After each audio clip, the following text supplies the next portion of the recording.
Willkommen! Kennt ihr Maria Katharina Prestel?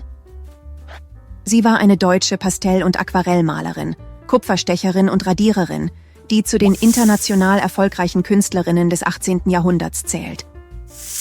Als Ehefrau des Kupferstechers Johann Gottlieb Prestel fand sie ihren Weg in die Kunstwelt und verließ für ihre künstlerische Karriere sogar ihre Familie und brach damit mit den damals geltenden traditionellen Geschlechterrollen.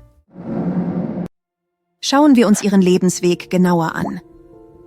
Sie wurde 1747 in Nürnberg geboren, wuchs dort als Tochter eines Kaufmanns auf und erhielt die für Mädchen aus bürgerlichen Familien übliche Ausbildung im Zeichnen. Mit 22 Jahren wurde sie Schülerin von Johann Gottlieb Prestel und heiratete ihn 3 Jahre später. Trotz Ehe und 4 Kindern blieb sie künstlerisch aktiv. 2 ihrer Kinder und ein Enkel fanden ebenfalls ihren Weg in die Kunst.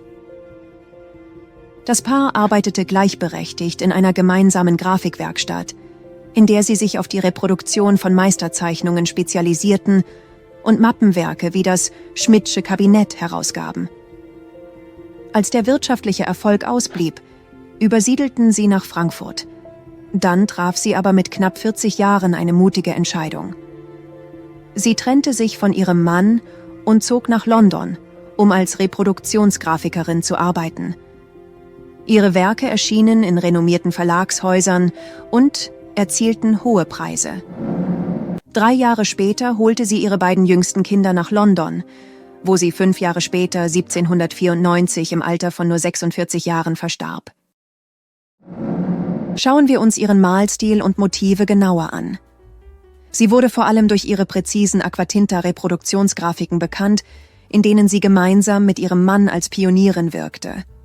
Eigene Zeichnungen schuf sie zwar ebenfalls, doch ihr Ruhm gründet sich vor allem auf Kopien bedeutender Künstler.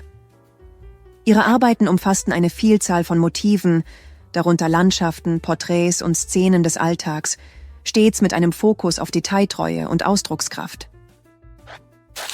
Zu ihren bekannten Arbeiten zählt das Werk »Die Wahrheit triumphiert über den Neid« nach Jacopo Ligozzi, ein ikonisches Motiv mit Goldveredelung. Die Landschaft mit Fischerbooten nach Franz Edmund zeigt eine poetische Darstellung mit hoher technischer Perfektion, genau wie das Werk »Der reißende Bach mit einer Brücke« und »Blick in ein Tal«. Sie hinterließ ein umfangreiches Werk von über 70 Aquatinta-Drucken, das heute weltweit in bedeutenden Sammlungen bewundert wird. Und ihr unkonventioneller Lebensweg ermöglichte es ihr, sich als professionelle Künstlerin zu etablieren. Eine außergewöhnliche Leistung für eine Frau ihrer Zeit. Wir hoffen, dass euch dieser Einblick in das Leben und Werk von Maria Katharina Prestel gefallen hat. Wenn ja, abonniert unseren Kanal für mehr spannende Kunstgeschichten und falls ihr weitere Informationen zu ihrem Leben und Werk habt, schreibt dies bitte in die Kommentare.